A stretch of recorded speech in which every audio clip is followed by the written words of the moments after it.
welcome to episode 9. Today we are talking with Chris Barbauld, the president of the Barbauld Agency, in regard to shopping for your next website, or maybe you're just looking for somebody to take on the work. You have a website that's already been done in the past and you just need an update. So Chris, tell me a little bit about the Barbauld Agency. Yeah, Matt, we've been in business now for 16 years. We're located in Northwest Indiana here in Valparaiso, about an hour and 15 minutes out of Chicago. We're a full service marketing advertising agency, ranging from business cards to billboards is what I usually say, because we do everything in between. So, Right. Great. So, the number one thing here, everybody needs a website, right? And, when you come across and when you're in business, right, somebody wants to, you get the phone call, you get somebody that sends you an email, you see an ad that's out there, and there's a million different people that can go out there and build you a website. Today, I wanted to kind of discuss with you what are some of the warning signs that we have when we're talking to these individuals, or even as you're starting to see some of the ads. So let's kind of go down and some of the things that you've seen, some of the things that I've seen. But you actually, probably I have a funny story. As you sat there and said, everyone needs a website. We actually had a client one time come to us, prospect, who owned an ice cream shop. And they, we were talking to them about making them a website. And they were like, well, we were told we don't need a website. I'm like, oh, I'm sorry. What do you mean?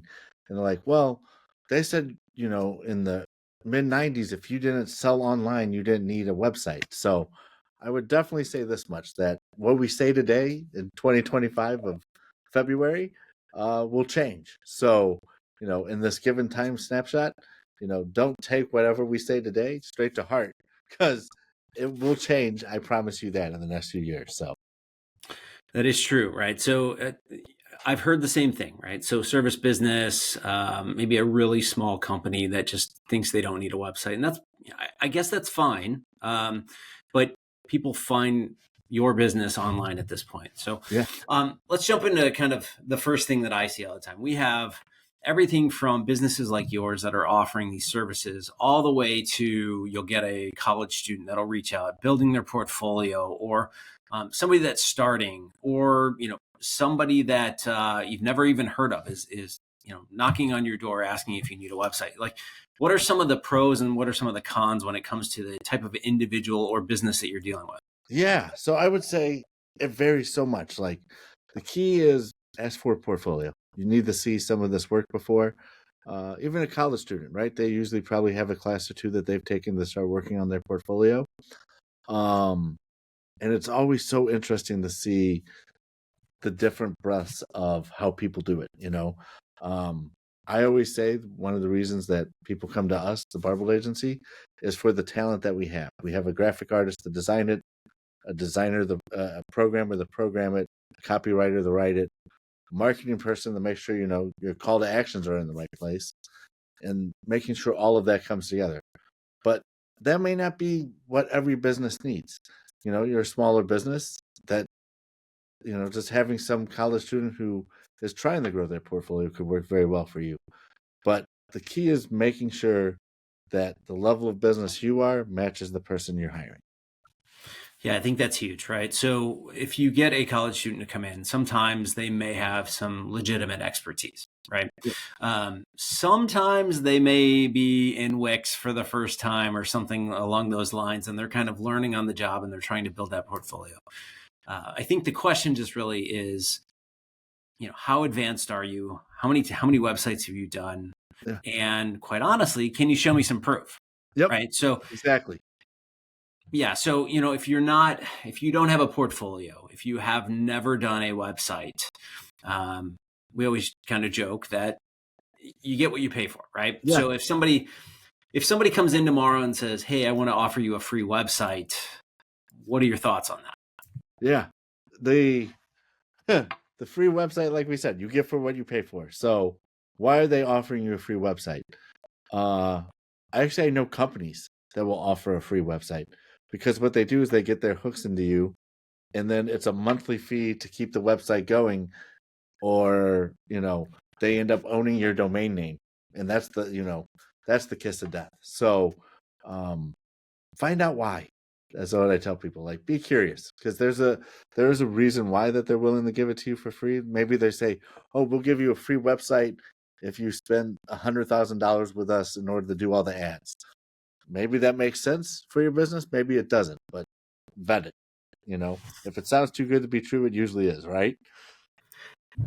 Yes, without a doubt, right? There's nothing in this world for free, and I don't believe you should believe that either, right? Yeah, right. Even though it's the number one marketing word, right, doesn't mean that it always works.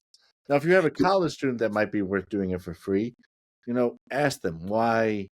Make sure It's funny. I took my first website building class back in uh, the early to late '90s, and I laugh. We learned everything in this class except actually how to make a website go live. So, you built this whole little thing, and at no point did they say, and here's the go button. So it's different classes, different students might come in and say they can build a website for free, and it builds you this beautiful website, and the next thing you know, it's not working, or they're not following best practices. I had a company that actually has done business in every continent except except one, in like 127 different countries. And they let someone build their website who worked for another company, but it turns out they missed things like making the phone number clickable, or the address linked to, a Google Maps page. Or we had one where they, just links in the footer weren't linking to those pages. And I had to come back to that, client and say, hey, you probably got a great price on this website, but we need to update these things before we start driving traffic to it. So be aware of that. So let me go back, right? So you Yeah. mentioned two things that kind of stood out. One is, do you own your website? Right. So Yep. we have a domain name, which is your, abc.com, whatever domain name you've put out there. And then you have the actual website itself. Yes. So there are companies that will do work for you. And if you don't read the fine print, you may not own the domain, you may not own the website. Have you come across that with some of the Oh clients yeah. that you have? Oh yeah. Come across it often. That, or they don't know where their domain is. They don't know what company, like, is it GoDaddy? Is it Squarespace? Who has that domain? And just talking to the clients, that's always our first question. Like, do you own your domain? I've yet to hear someone confidently throw a flag in the ground and say, yes, I own it. It's always, I think so. I'm like, uh, that's always scary. Right. That's like your physical address, or like a pizza shop's phone number. Like how often people used to call that, and eventually remember it when you're having pizza once a week. So if you got to make sure in the contract you own your URL. If you don't own the website, I mean, that would suck to have to pay for that again, but nowhere near as much it's going to cost you to rebuild the SEO and reprint all of your files and everything else with your new domain name. It's not worth it. So, So what you're saying though is that the domain, some companies will actually hold on to that, or you have to pay them for that yeah, if you were to ever leave them. Same yeah, thing with the website, right? yep. Same thing Okay. with the website. Actually, there's a funny story. A couple of years ago, uh, an employee for Google was able to buy Google.com. It turns out that they just that Google forgot to renew their domain, and the guy bought it. I laughed because he got like a couple $1,000 bonus. I'm like, I think I would have held out and negotiate for a little more than $1,000. Just saying. So, but yeah, it's that domain name, just like that. Google. Think of Google all of a sudden had to change their domain name.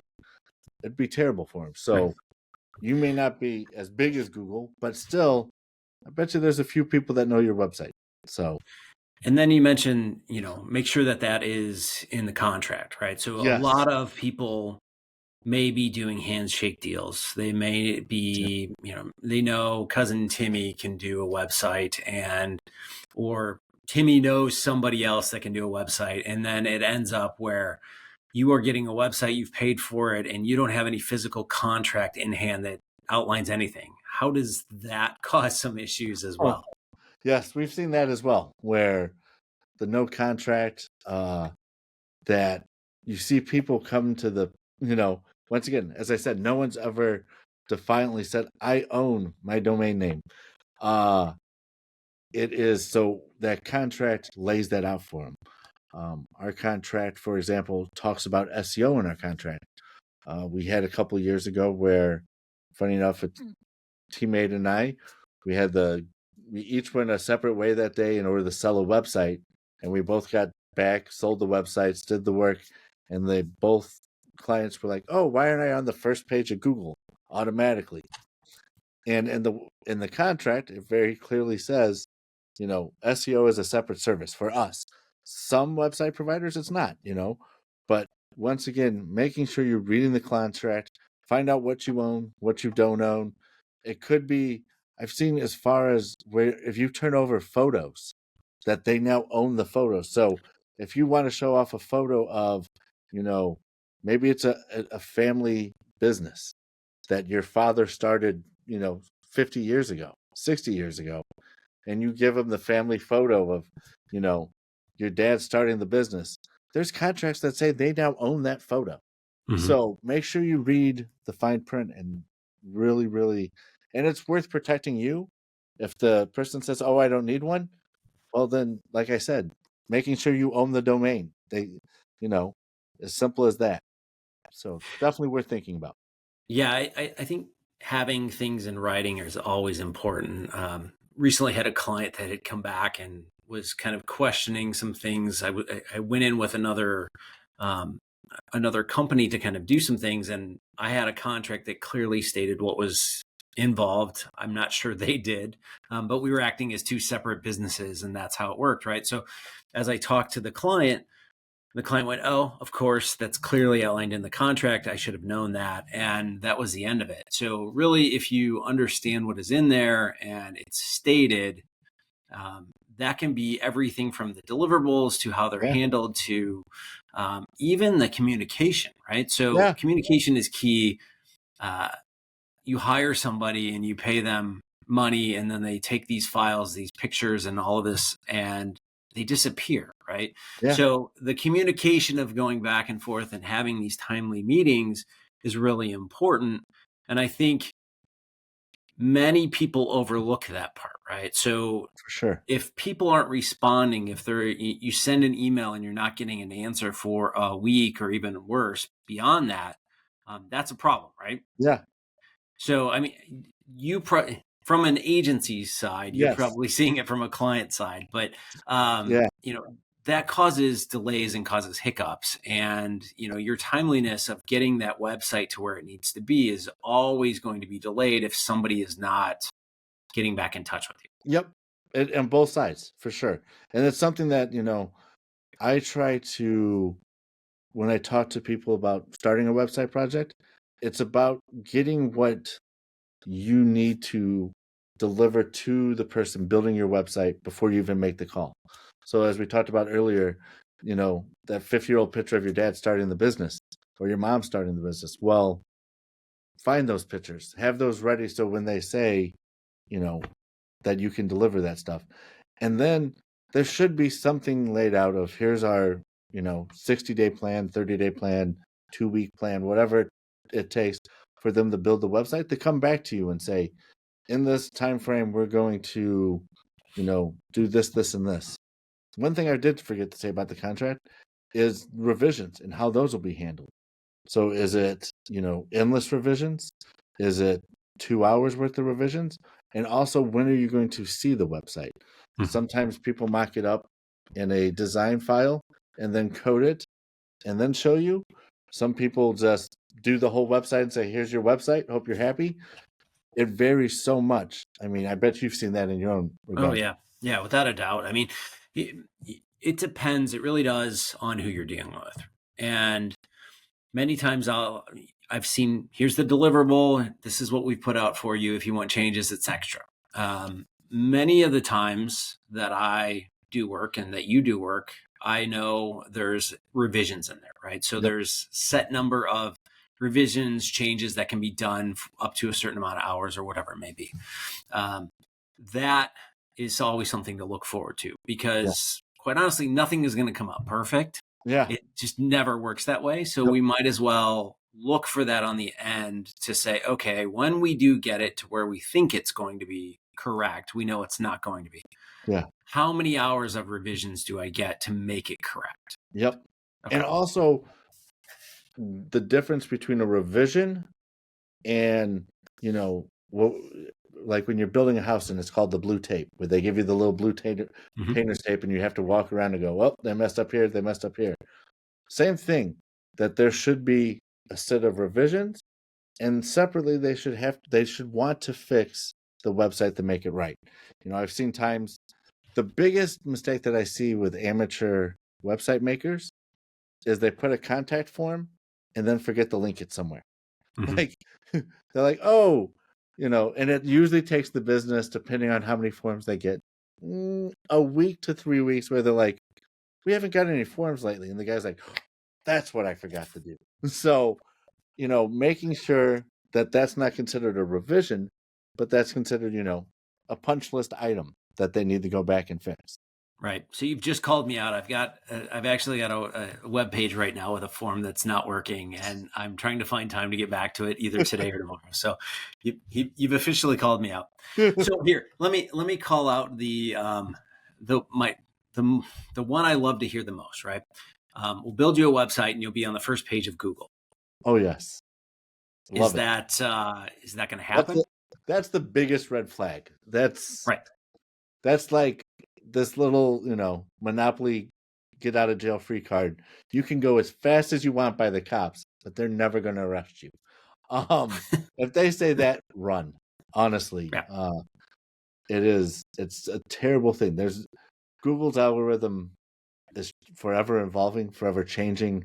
Um, and I laugh at it because there's times that I see on, you know, the local 3-pack, which is the little map part, where it shows me someone who doesn't even have a website. And I have someone else who has 50 reviews and been in business longer. And it's like, why did they choose that business over that business? So if someone guarantees you the first page of Google, run. Yeah. When it comes to search engine optimization, which is SEO, as we've been referring to, it it really is um, it is something that you have to do on a daily basis, right? Yeah. So you have to constantly be doing research and understanding what your competitors are doing and breaking it down. And quite honestly, what small business really has that opportunity to sit down and do that on a daily basis? Yeah. And if they're hiring an agency to do this for them, if you're hiring an SEO agency to do that, it's pretty pricey, right? So It it's not is. something that they're going to go out there and find somebody that I can pay them $500 a month and they're going to actually do a really great job and get you Yeah. to where you think, number one.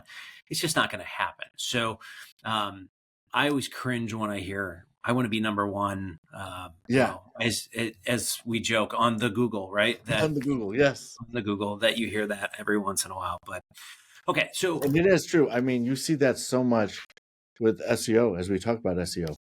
To be careful. I really think that's today's snake oil, mhm, because they always tell you it takes 3 to 6 months to see the results that we're doing today before you actually see those results on Google. And then those 3 or 6 months pass, you've gained a position or whatever, or you haven't, you've fell 2 positions, and they're like, oh, we're sorry. And then you spent all this money.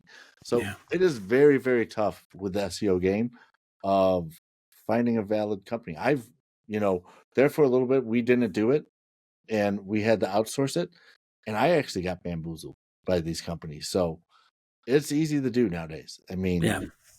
research So and so let's testimonials. flip gears once again, right? Yeah. So you guys build a lot of websites Yeah. and you have the ability to either put them on a CMS system that's already out there, right? So Yep. it's whether it's WordPress, Wix or any of Wix. those, Yeah. Yep. obviously there's a bunch of them, or you can custom code.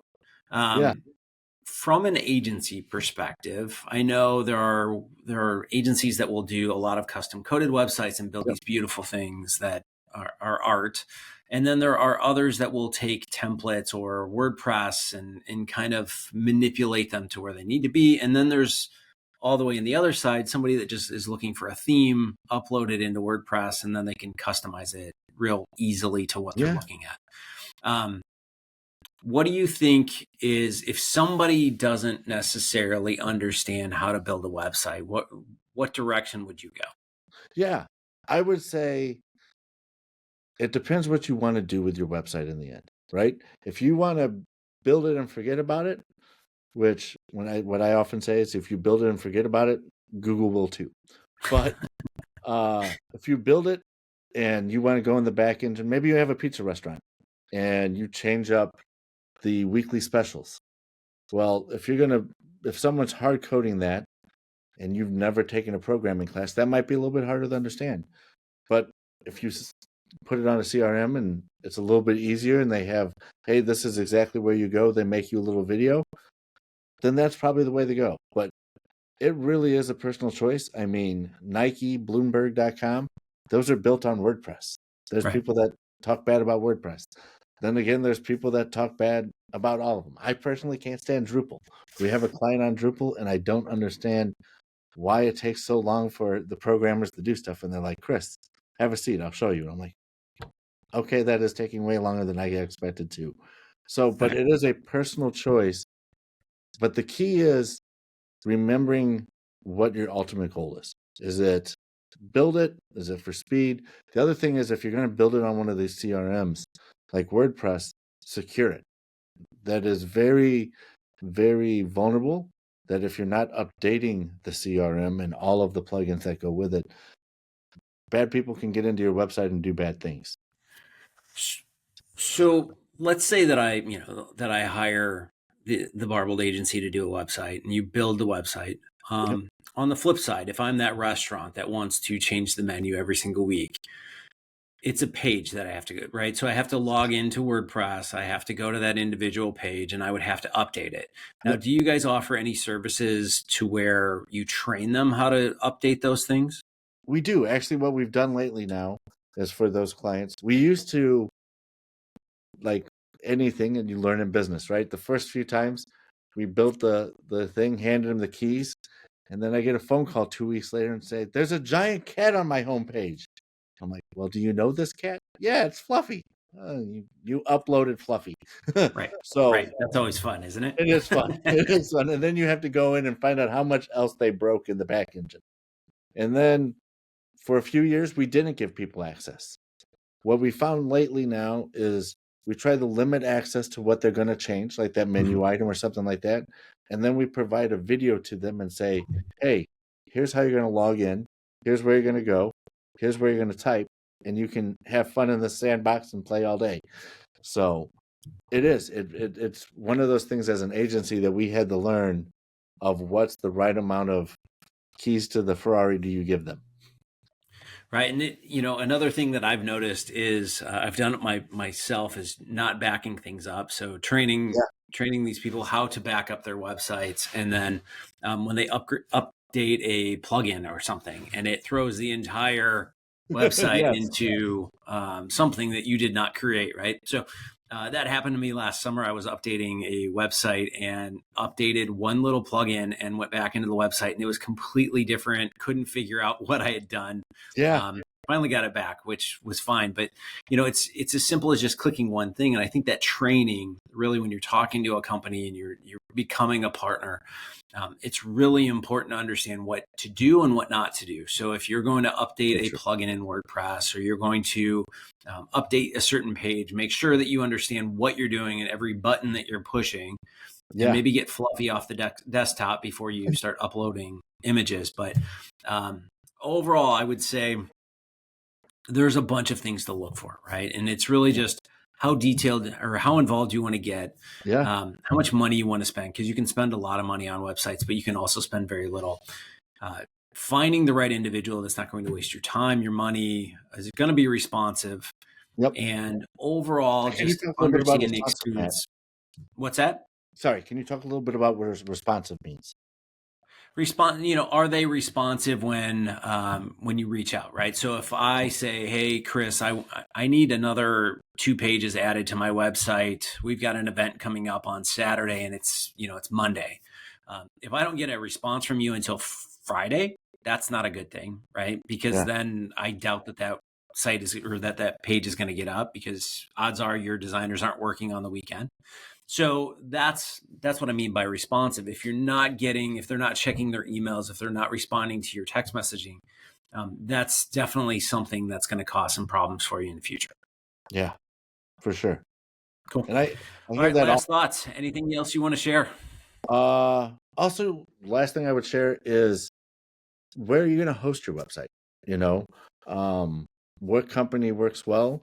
As you talk about backing up websites, there's companies that you can host with that take a daily backup of your site. So think about that. Think about what goes into that. We had a client one time that we used to spend 20, 30 hours a month working on their website. And magically, this company that we were hosting it with messed up and deleted all the backups, and then moved what server it was being hosted on. And we went from December promotions back to August and come step with the poolside. So be careful with that. Definitely take your own backup at night as well, and find out all you can about the companies. We've been fortunate enough to win a few awards, to say the least. We've won, I think, 7 awards for our website designs and programming and stuff like that. So keep an eye on that. Yeah. Sounds good. Well, thanks for being with us today. Again, just wanted to give some advice as to how to go about shopping for your next website. You guys can like us on Apple, Spotify, YouTube, and iHeartRadio, and see us on social as well on YouTube. So check us out, and we will see you on our next episode. Thanks a lot, Chris. Thank you so much, Matt.